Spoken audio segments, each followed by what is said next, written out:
Hello，大家好，欢迎继续观看 STM32 入门教程。本节我们来学习 STM32 的外部中断和中断系统啊。首先我们看一下本节课程序的现象。本节课有两个程序，第一个是对射式红外传感器计次，第二个是旋转编码器计次。我们先看一下第一个，下载，然后看一下面包板。这里接了一个红外对管的传感器啊 ，OLED 显示了一个数字，现在是000。我们用挡光片挡在这个红外对管中间，此时这个模块的输出指示灯灭了，代表现在输出高电平啊。然后再拿开挡光片，此时输出指示灯亮了，在灭到亮之间会产生一个下降沿。这个下降沿触发单片机引脚的外部中断，然后执行数字+1的中断程序啊，所以现在屏幕就显示了001。那我们再挡光几次，屏幕上的数字就对我们挡光的次数进行了统计啊，这就是第一个程序的现象。接着看一下第二个，旋转编码器计次，下载，看一下面包板，在这里我接了一个旋转编码器啊，屏幕上也是一个数字，然后我旋转这个编码器，可以看到数字也跟随变化，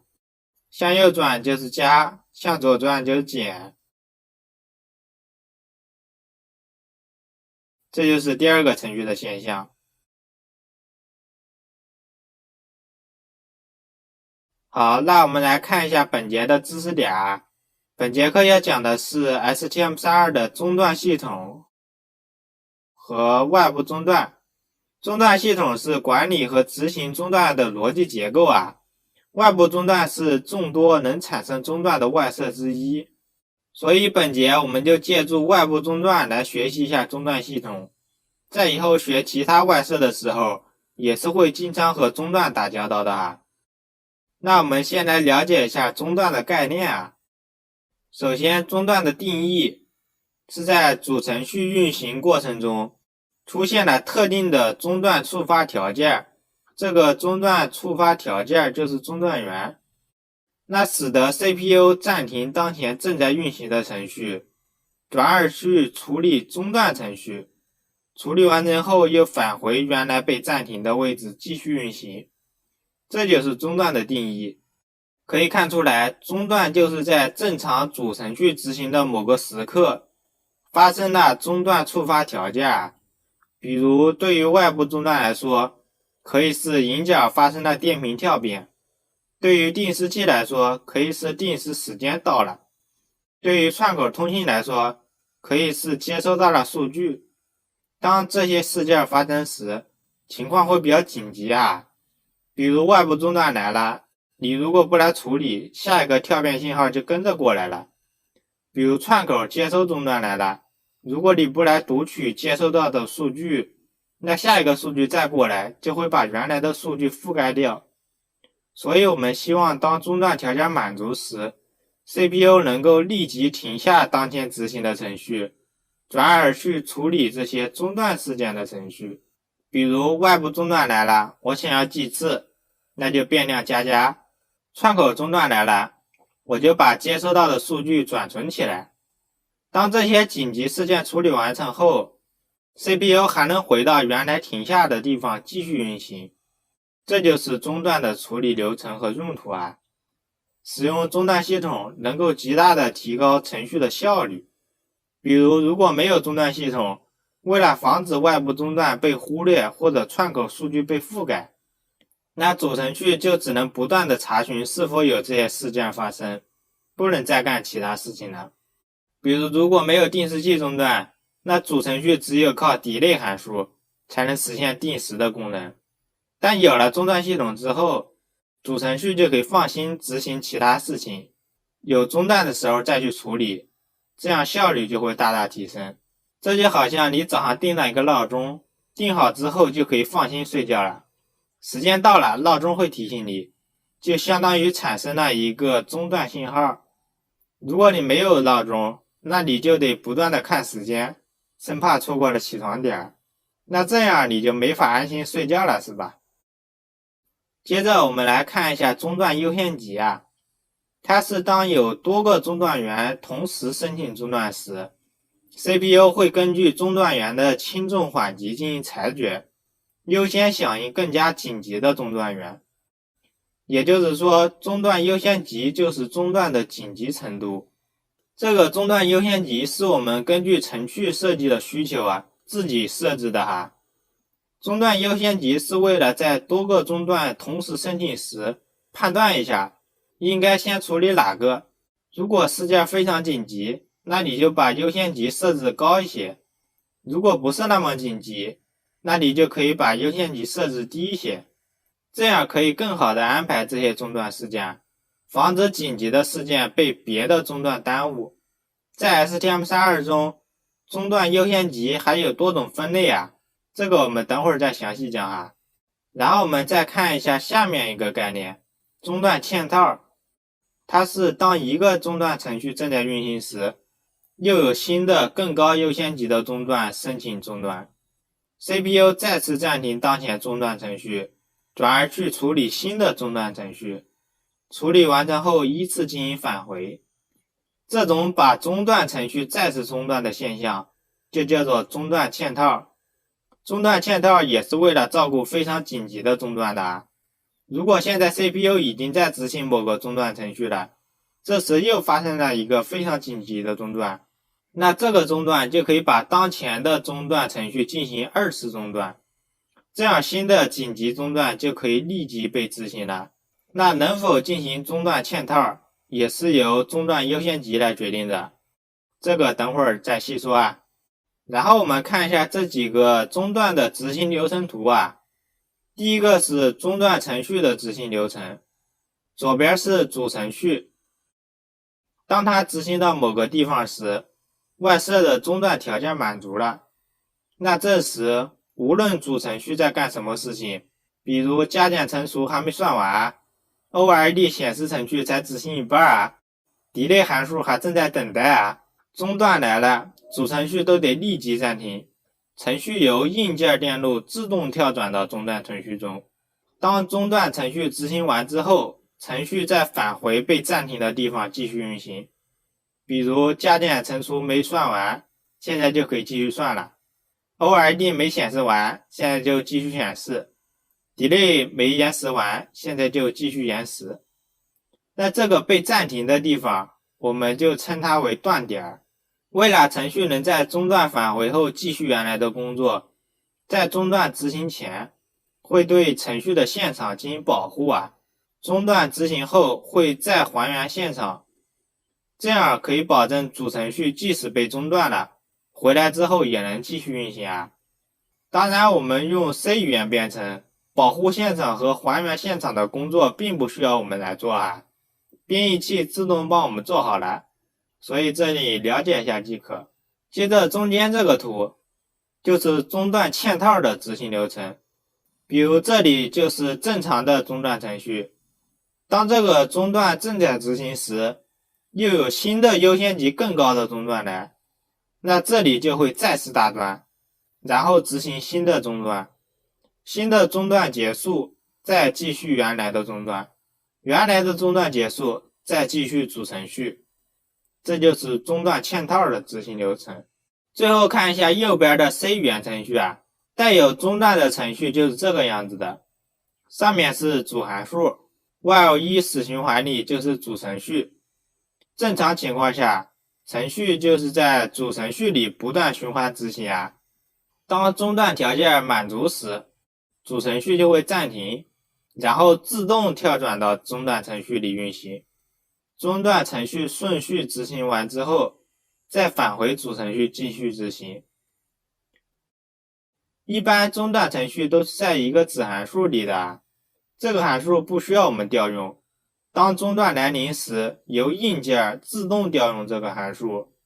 这就是在 C 语言程序中中断的执行流程。了解完中断的概念，我们就来看一下 STM32 的中断。第一条是68个可屏蔽中断通道，这个中断通道就是中断源的意思啊。68个中断源，这个是 F1 系列最多的中断数量。对于一个具体的型号，可能没有这么多中断啊，所以这个数量看看就行。具体以对应型号的数据手册为准啊。接着 STM32 的中断包含 EXTI 外部中断、TIM 定时器、ADC 魔术转换器、USART 串口、SPI 通信、F1C 通信、RTC 实时时钟等多个外设。那通过这一句我们知道 STM32 的中断是非常多的，几乎所有的模块都能申请中断。然后下面的使用 NVIC 统一管理中断，每个中断通道都拥有16个可编程的优先等级，还可对优先级进行分组，进一步设置抢占优先级和响应优先级。这个 NVIC 就是 STM32 中用来管理中断、分配优先级的。NVIC 的中断优先级总共有16个等级，还可以设置抢占优先级和响应优先级，这个是非常灵活的。接着右边这个图就是 STM32 里的中断资源，这里看一下啊。上面这些灰色的是内核的中断，比如第一个复位中断，当产生复位事件时，程序就会自动执行复位中断函数，也就是我们复位后程序开始执行的位置。然后 NMI 不可屏蔽中断，硬件失效、存储管理总线错误、错误应用等等，这些都是内核里面的哈。一般这些中断都比较高深，我们看上去也挺难理解的，但是这些中断我们一般用不到，所以了解一下即可。然后下面这些不是灰色的部分，就是 STM32 外设的中断了。比如第一个窗口看门狗，这个是用来监测程序运行状态的中断。那比如你程序卡死了，没有及时喂狗，窗口看门狗就会申请中断，让你的程序跳到窗口看门狗的中断程序里。那你在中断程序里就可以进行一些错误检查，看看出现什么问题了。然后 PVD 电源电压监测，如果你供电电压不足， PVD 电路就会申请中断。你在中断里就知道现在供电不足，是不是电池没电了，赶紧保存一下重要数据啊。接着下面这些也都是类似的功能啊。外设电路检测到有什么异常或者事件，需要提示下 CPU 的时候，它就可以申请中断，让程序跳到对应的中断函数里运行一次，用来处理这个异常或事件。那下面这个 EXTI 0到 EXTI 4，然后下面的 EXTI 9-5和这右边的 EXTI 15-10，就是我们本节要学的外部中断对应的中断资源哈。然后这个表右边这里还有个中断的地址，这个地址是干什么的呢？这个是因为我们程序中的中断函数啊，它的地址是由编译器来分配的，是不固定的啊。但是我们的中断跳转，由于硬件的限制，只能跳到固定的地址执行程序。所以为了能让硬件跳转到一个不固定的中断函数里，这里就需要在内存中定义一个地址的列表啊。这个列表地址是固定的，中断发生后就跳到这个固定位置，然后在这个固定位置由编译器再加上一条跳转到中断函数的代码，这样中断跳转就可以跳到任意位置了。这个中断地址的列表就叫中断向量表，相当于中断跳转的一个跳板哈。不过我们用 C 语言编程的话是不需要管这个中断向量表的，因为编译器都帮我们做好了，所以我们还是很省心的。然后接下来我们来看一下 NVIC 的基本结构。这个 NVIC 的名字叫做嵌套中断向量控制器，在 STM32 中，它是用来统一分配中断优先级和管理中断的。NVIC 是一个内核外设，是 CPU 的小助手啊。我们刚才看到了 STM32 的中断非常多，如果把这些中断全都接到 CPU 上，那 CPU 还得引出很多线进行适配，设计上就很麻烦。并且如果很多中断同时申请，或者中断很多产生了拥堵， CPU 也会很难处理。毕竟 CPU 主要是用来运算的，中断分配的任务就放到别的地方吧。所以 NVIC 就出现了。NVIC 有很多输入口，你有多少个中断线路都可以接过来。比如这里可以接到 EXTI、TM、ADC、USART 等等。这里线上画了个斜杠，上面写个 N， 这个意思是一个外设可能会同时占用多个中断通道，所以这里有 N 条线。然后 NVIC 只有一个输出口， NVIC 根据每个中断的优先级分配中断的先后顺序，之后通过右边这一个输出口告诉 CPU 你该处理哪个中断。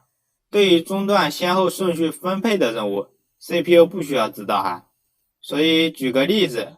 比如这个 CPU 是一个医生，如果医院只有医生的话，当看病的人很多时，医生就得安排一下先看谁后看谁。如果有紧急的病人，那还得让紧急的病人最先来。这个安排先后次序的任务很繁琐，会影响医生看病的效率啊。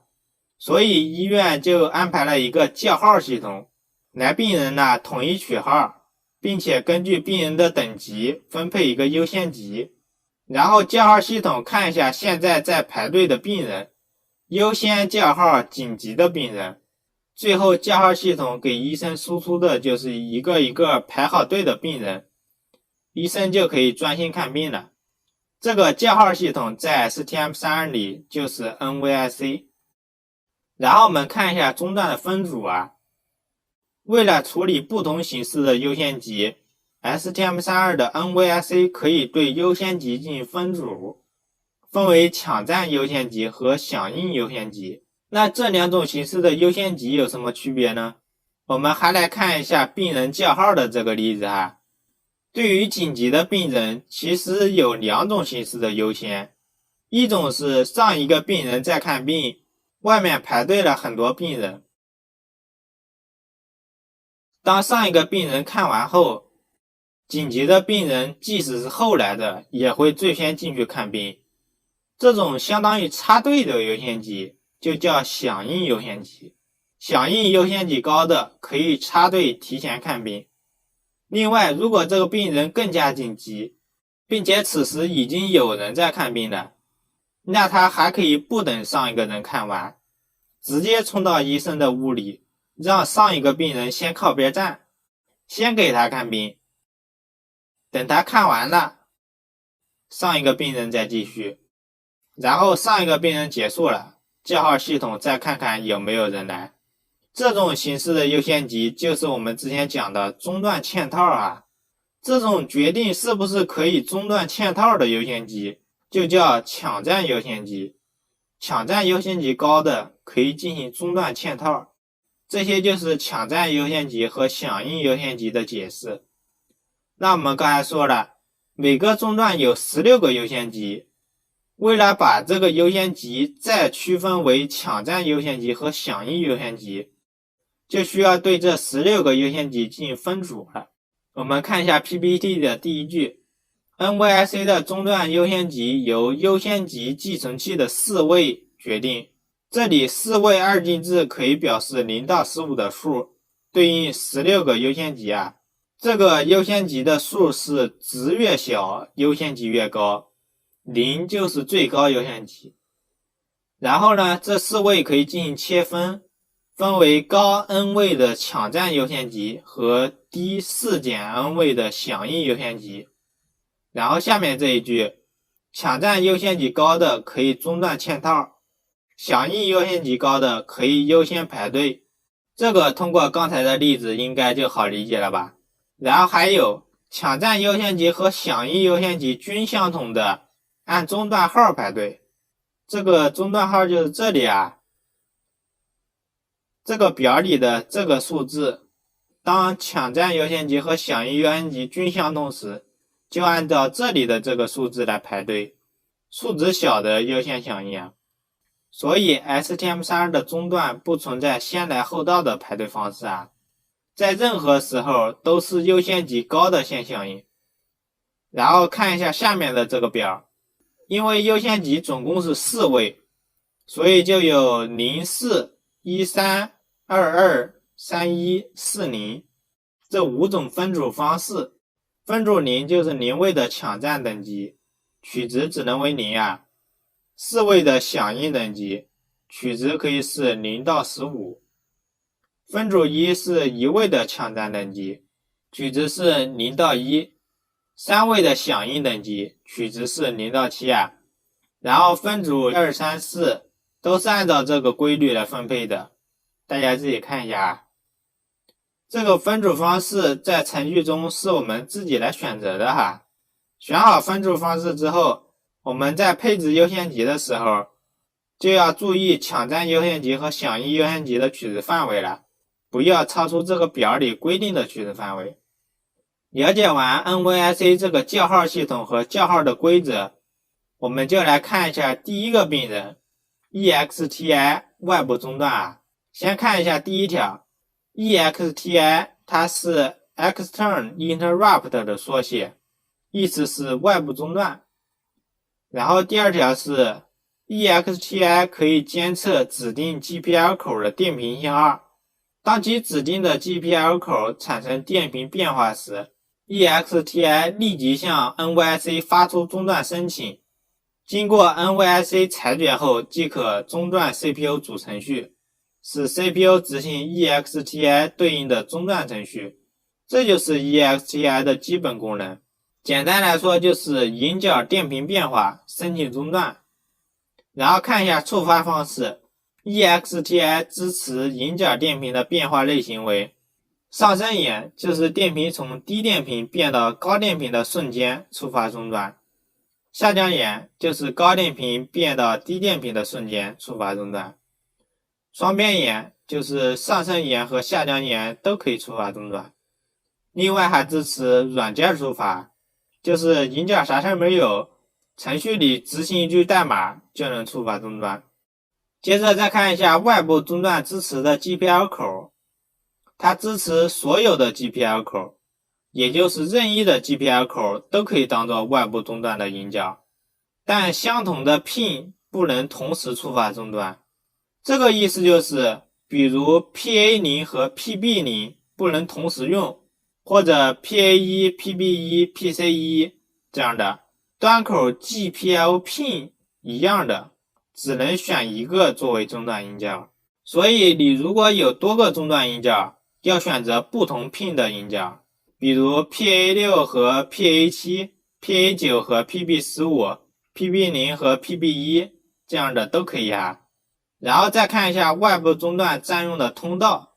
其中有16个 GPL pin， 这就对应 GPL pin 0到 GPL pin 15，外加 PVD 输出、RTC 闹钟、USB 唤醒、以太网唤醒，这些加起来总共有20个中断线路。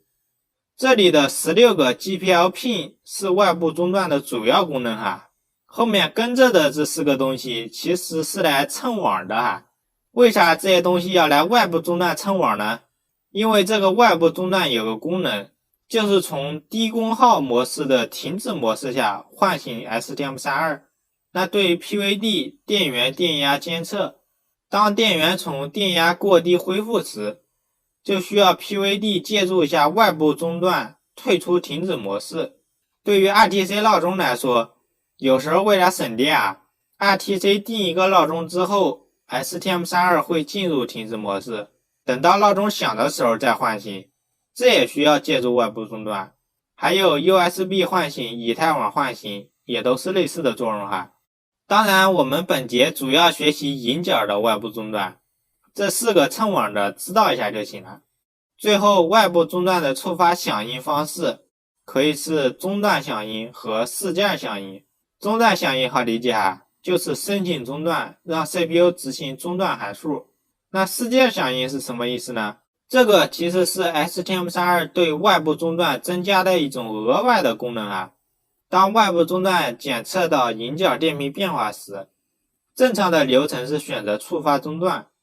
但在 STM32 中也可以选择触发一个事件。如果选择触发事件，那外部终端的信号就不会通向 CPU 了，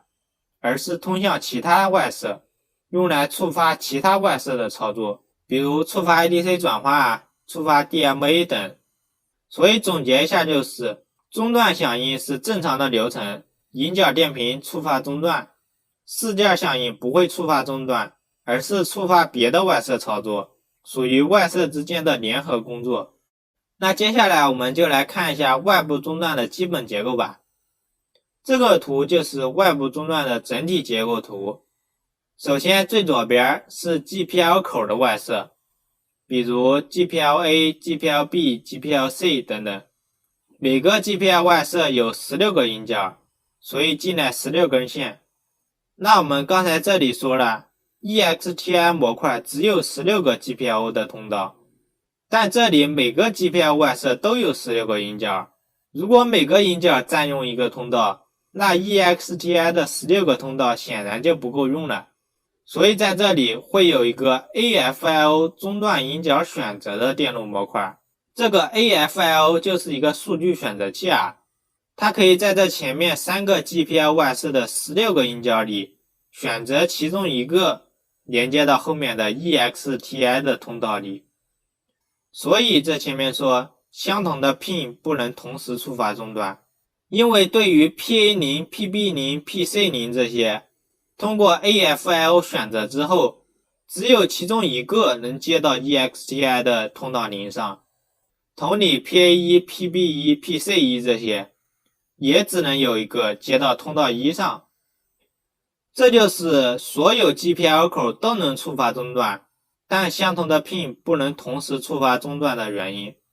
然后通过 AFIO 选择之后的16个通道就接到了 EXTI 边沿检测及控制电路上。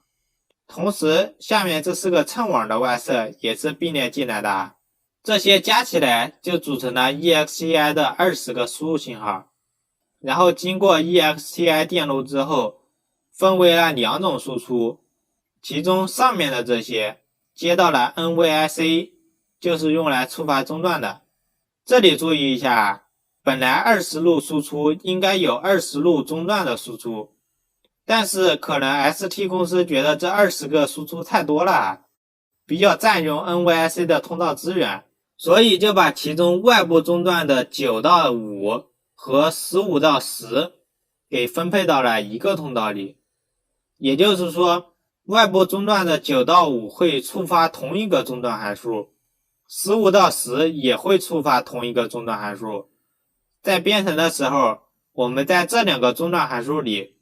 需要再根据标志位来区分到底是哪个中断进来的，这个注意一下然后下面这里有20条输出线路到了其他外设，这就是用来触发其他外设操作的，也就是我们刚才说的事件响应。看完这个图，相信你对中断的整体流程就应该熟悉一些了吧。然后我们再具体的看一下这里 AFIO 和 EXTI 的内部电路。那先看一下 AFIO 复用 L 口，右边这个图就是 AFIO 选择中断引脚的结构图。这个结构图看上去就比较简单这里就是一系列的数据选择器。第一个输入是 PA0、PB0、PC0 等等一直到 PG0， 尾号都是0，然后通过数据选择器最终选择一个接到 EXTI 0上，上面写的是配置这个寄存器的这些位，可以决定选择哪一个输入。然后下面的 EXTI 1等等一直到 EXTI 15都是数据选择器，这个还理解吧？接着我们看一下左边的文字啊，第一条是 AFIO 主要用于引导复用功能的选择和重定义，也就是数据选择器的作用。然后第二条，在 STM32 中 AFIO 主要完成两个任务，复用功能引导重映射，中断引导选择。其中复用功能引导重映射就是这里啊，就是我们最开始提到的这个引导定义表。当我们想把这些默认复用功能的引导换到重定义的这个位置来，就是用 AFIO 来完成的，这也是 AFIO 的一大主要功能哈。那另外一个功能就是我们刚才提到的中断引导选择了，这个也是用 AFIO 来完成的。好， AFIO 讲完了，下面就是 EXTI 的内部框图了。这里可以看到 EXTI 的右边就是20根输入线，然后输入线首先进入边沿检测电路，在上面的上升沿寄存器和下降沿寄存器可以选择是上升沿触发还是下降沿触发，或者两个都触发。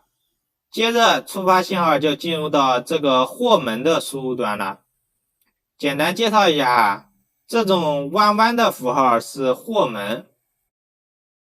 它可以有多个输入，但只能有一个输出啊，执行的是货的逻辑。在输入端，只要有一个是高电平1，输出就是高电平1，只有全部输入低电平0，输出才为0。然后还有这种带点直边的符号是雨门啊，它同样也可以有多个输入，但只能有一个输出，执行的是雨的逻辑。在输入端，只要有一个是低电平0，输出就是0，只有全部输入1，输出才为1。另外还有一种三角号加个圈的啊，是非门，它只有一个输入一个输出，输入1就输出0，输入0就输出1，执行的是非的逻辑啊。最后还有一种哈，就是刚才这里说的数据选择器，它的符号是一个梯形啊，有多个输入一个输出，在侧面有选择控制端，根据控制端的数据，从输入选择一个接到输出。这些就是常见的逻辑符号啊，了解一下，在 STM32 的模块框图里还是非常常见的。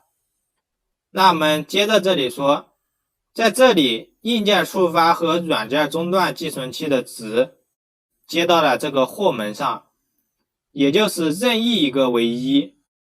货门就可以输出1。所以在这里我们说支持的触发方式是上升沿、下降沿、双边沿和软件触发。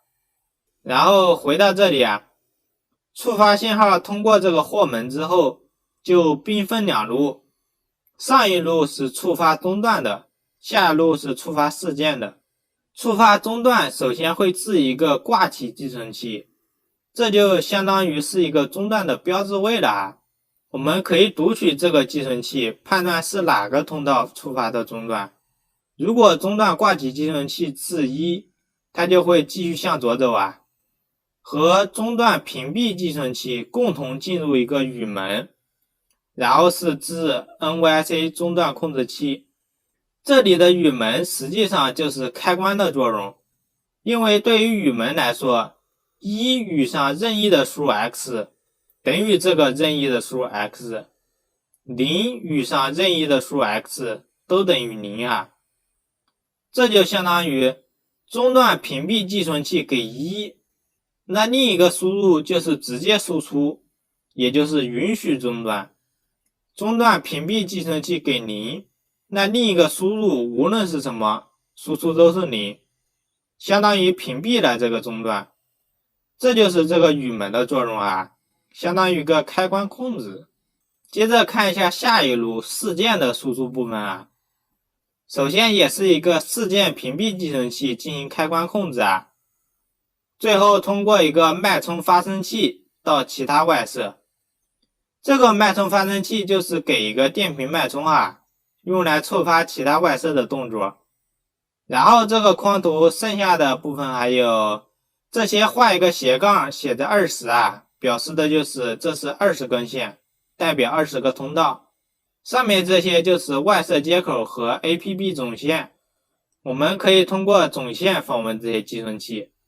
那这些就是 EXTI 的内部结构啦。到这里，有关终端系统 NVIC 终端控制器和 EXTI 外部终端的内容我们就讲完了。最后看一下本节课配合外部终端我们所使用的硬件模块对于外部终端来说，我们刚学习完它的原理和结构。那到底什么样的设备需要用到外部终端呢？使用外部终端有什么好处呢？在这里我大概总结了使用外部终端模块的特性，就是对于 STM32 来说，想要获取的信号是外部驱动的很快的突发信号，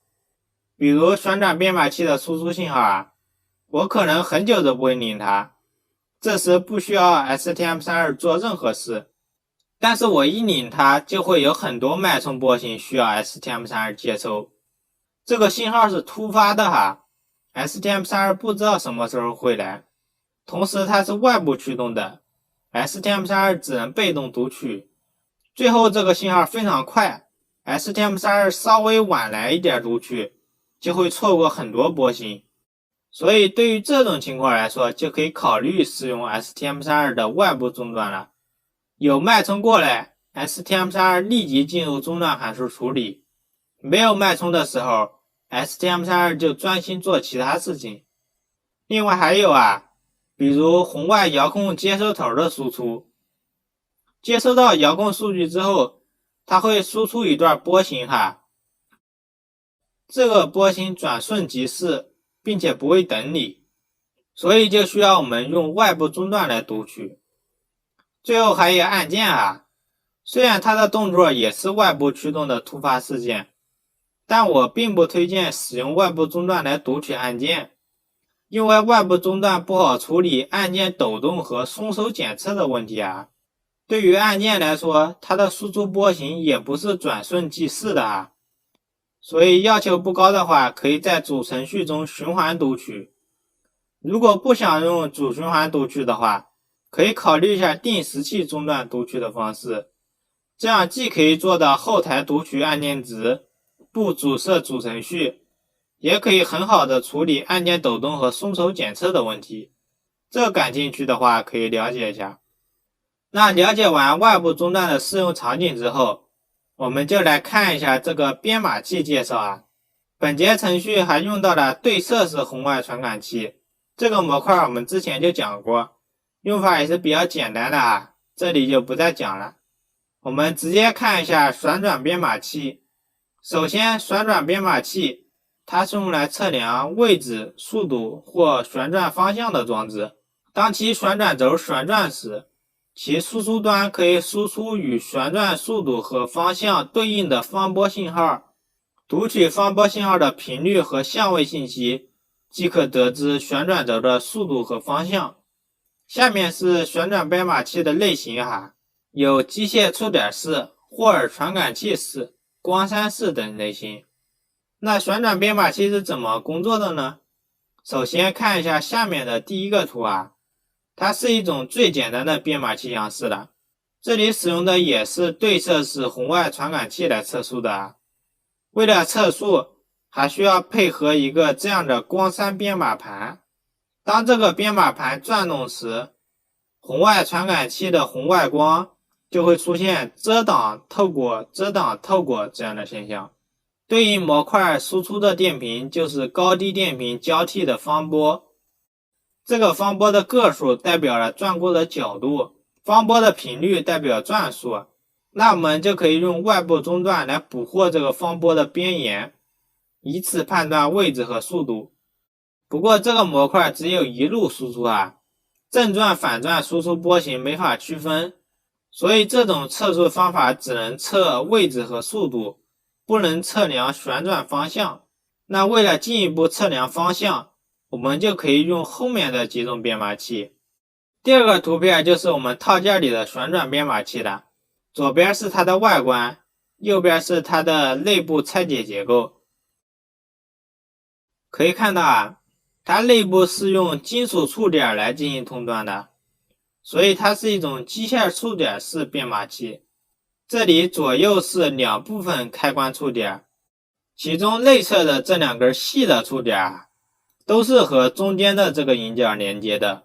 像这样。外侧的触点，左边的接在这个引脚，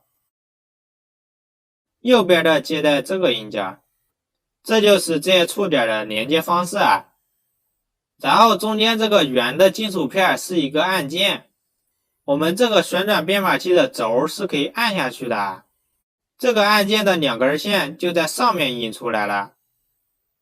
按键的轴按下，上面两根线短路，松手，上面两根线断开，就这个普通按键啊。然后再看一下编码盘，它也是一系列像光栅一样的东西啊，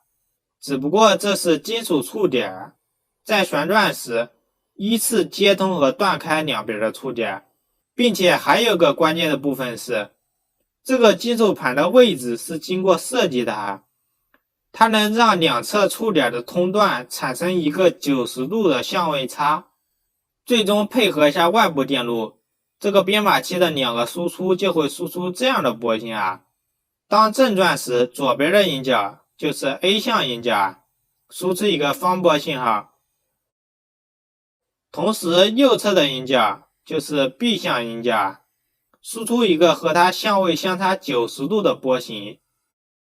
那比如正向旋转时， B 向输出是滞后90度的，就是这样的。反向旋转时， A 向还是方波信号啊，那 B 向就会提前90度，就是这样的。这样正转和反转就可以区分开了。这种相位相差90度的波形就叫正交波形，带正交波形信号输出的编码器是可以用来测方向的啊。这就是单向输出和两向正交输出的区别。当然还有的编码器不是输出正交波形啊，而是一个引脚输出方波信号代表转速，另一个输出高低电平代表旋转方向。这种不是正交输出的编码器，但也是可以测量方向的，这个了解一下。然后接着看一下第三个图，这种是直接附在电机后面的编码器啊，这种是霍尔传感器形式的编码器，中间是一个圆形磁铁，边上有两个位置错开的霍尔传感器，当磁铁旋转时，通过霍尔传感器就可以输出正交的方波信号啊。那最后一个就是独立的编码器元件，它的输入轴转动时，输出就会有波形，这个也是可以测速和测方向的啊。具体用法再看相应的手册。当然，第二个图里的这个编码器一般是用来进行调节的哈，比如音响调节音量这样的用途。因为它是触点接触的形式，所以不适合电机这种高速旋转的地方。另外几种都是非接触的形式啊，可以用于电机测速。电机测速在电机驱动的应用中还是非常常见的啊。我们本节就用这种旋转编码器模块来学习一下。当然，我们本节先学习一下外部终端读取编码器计次数据的用法。以后我们学了定时器，还会再来看一下编码器测速的用途的啊。接下来我们看一下这个旋转编码器的硬件电路啊。这里左边这个是模块的电路图，这个图里中间这个就是旋转编码器。上面按键的两根线，这个模块并没有使用哈，是悬空的。下面的这里就是编码器内部的两个触点，旋转轴旋转时，这两个触点以相位相差90度的方式交替导通。因为这只是个开关信号，所以要配合外围电路才能输出高低电平。看一下左边啊，这里接了一个10K 的上拉电阻。默认没旋转的情况下，这个点被上拉为高电平，通过 R3 这个电阻输出到 A 端口的就也是高电平。当旋转时，内部这里触点导通，那这个点就直接被拉低到 GND 了，再通过 R3 输出 A 端口就是低电平的。之后这个 R3 是一个输出限流电阻啊，它是为了防止模块引脚电流过大的。这个 C1 是输出滤波电容，可以防止一些输出信号抖动。这个滤波电容见了很多是吧？然后右边的这一部分电路和左边的也是一模一样的哈，它的输出接到了 B 端口上。最后中间这里可以看到，这个模块的 C 端口就直接接到了 GND。那这些就是这个模块的电路图啊。然后右边我们在使用这个模块的时候，接线就很简单了啊。上面的 VCC GND 接电源，下面的 A 向输出和 B 向输出接到 STM32 的两个引脚上，比如 PB0 和 PB1， 注意引脚的 GPL pin 编号不要一样就行了。然后中间的 C 引脚就是 GND， 我们暂时不用。好，那 PPT 的内容到这里就结束了。最后我们再来看一下手册啊，大概的看一下每个外设在手册里的介绍哈。首先是 NVIC， 因为 NVIC 是内核外设，所以要在这个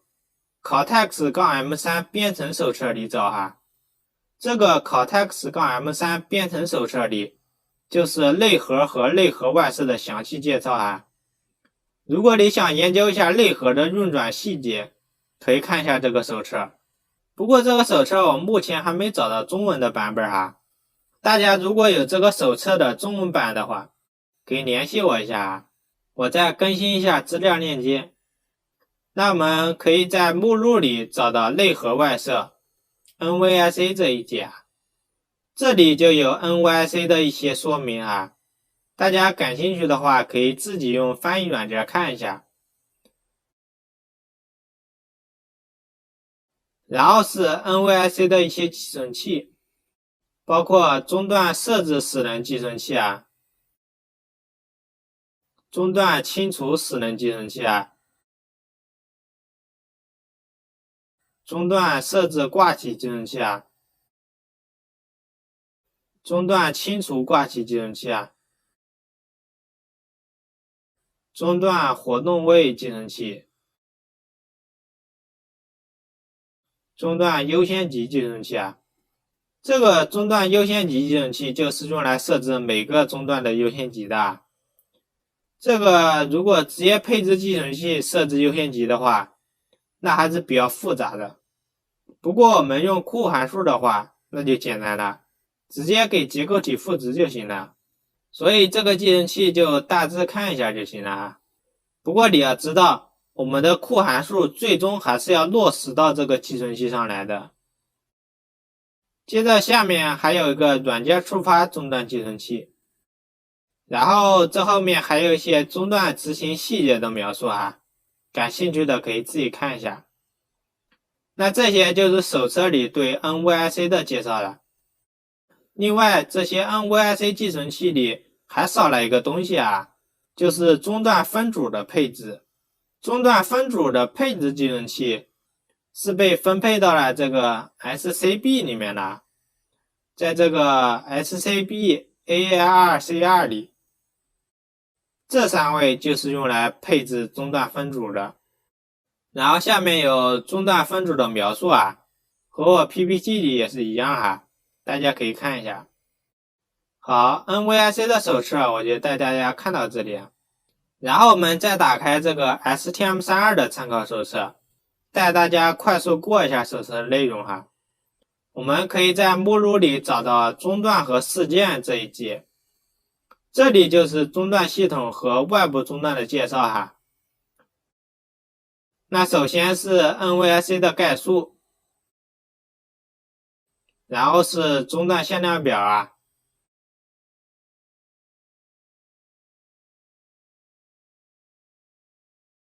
接着就是外部中断 EXTI 的介绍了。然后是框图，这个我也给大家讲过哈。这里还有外部终端唤醒事件的说明，之后是外部终端的功能说明，然后是终端的线路印象，也就是终端引脚选择。这一部分实际上是在 AFIO 里的哈。那最后就是外部终端的寄存器描述了，这里有终端屏蔽寄存器、事件屏蔽寄存器、上升沿触发选择寄存器、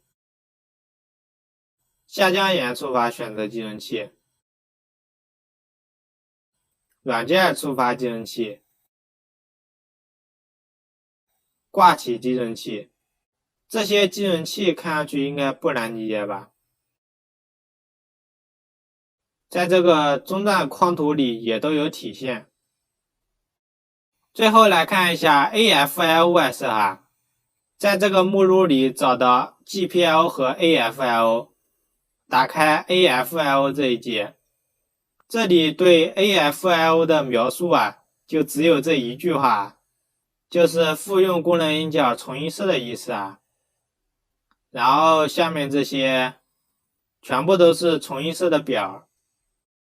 通过配置寄存器啊，就可以在这些映射关系表里切换了。最后就是寄存器描述了，怎么切换配置这些寄存器就行了。当然我们使用库函数那就更加方便了哈，调用一个函数填2个参数就行了。那最后几个寄存器我们就可以看到哈，这些就是用来选择外部终端引脚的。